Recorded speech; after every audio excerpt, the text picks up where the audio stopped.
you may or may not realize this yet, but I grew up in a narrowly religious household, church, community, and the institutions would seem to prefer the rigidity of death to the kind of messiness of life. And so my earliest struggles with that narrowness and rigidity are reflected, I think, in this next poem, which I call A Habit of Ascent. And, you know, the descent of man, I don't know if that had anything to do with my title, but maybe it did. A habit of ascent. Childhood, the first eternity, as I wandered our vast acre, trying to escape the sun. This was in St. Louis in the 1950s. How lonely it seemed with no children nearby, just my sister and insistent mouth at mother's worried breast. Catalpa trees fanned their leaves like ants, trying to save their powder from streaking. No clambering into their narrow laps. The pear oozed like a teenager, craggy with acne. Its bark, a magnet for columns of ants.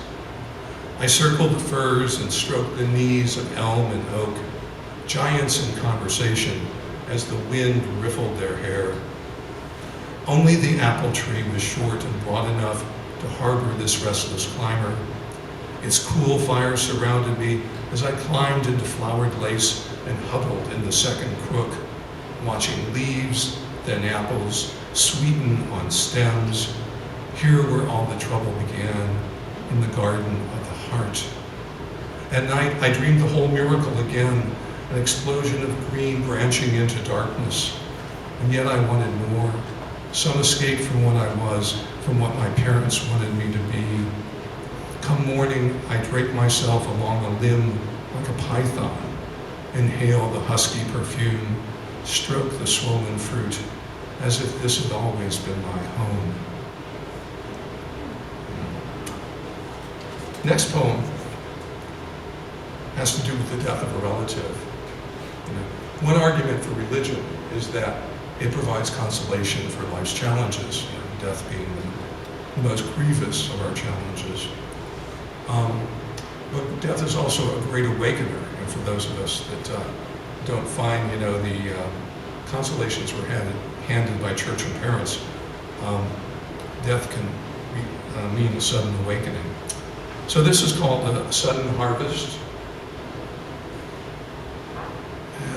Let's see, bagworms. Anybody familiar with bagworms?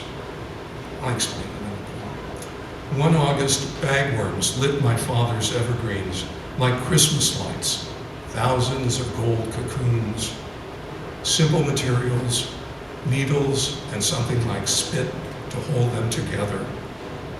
He told me to get outside and pick them off the bushes. I see myself standing there hesitant, a tin pan dangling in my hand. What was I thinking? The nuns at school were always reminding us of the pains of hell, the fire, the darkness, the worms that ate but did not consume the sinner. Or maybe I was thinking about Aunt Marge in her beautiful cherry box, cushioned by velvet on all sides. The worms would be halfway through the wood by now. In less than a year, there'd be nothing but holes. When my father came out to cut the grass, he yelled at me. I remember that. Above the roar of the mower. So I started. The heat like a fur coat turned inside out, kind of like today. The sweet smell of clipped grass, the choking smoke. The pods were sticky, prickly. As I worked, I saw the inchlings crawling from their sleeping bags like kids waking at camp. When the pan was full, he took it and told me to come with him out back to the trash pit where we burned newspaper. I loved watching each sheet as it blackened, curled, and revealed the unburnt page beneath just before it caught. But not this time. When he poured my little captives onto the charred ground, shook gas onto them, and lit them like charcoal. Oh, they curled too in the sudden heat, blood smoke rising sideways in the pit. What must he have thought, seeing me staring, fists clenched, the moisture boiling from my cheeks and eyes, trying to read that fiery script.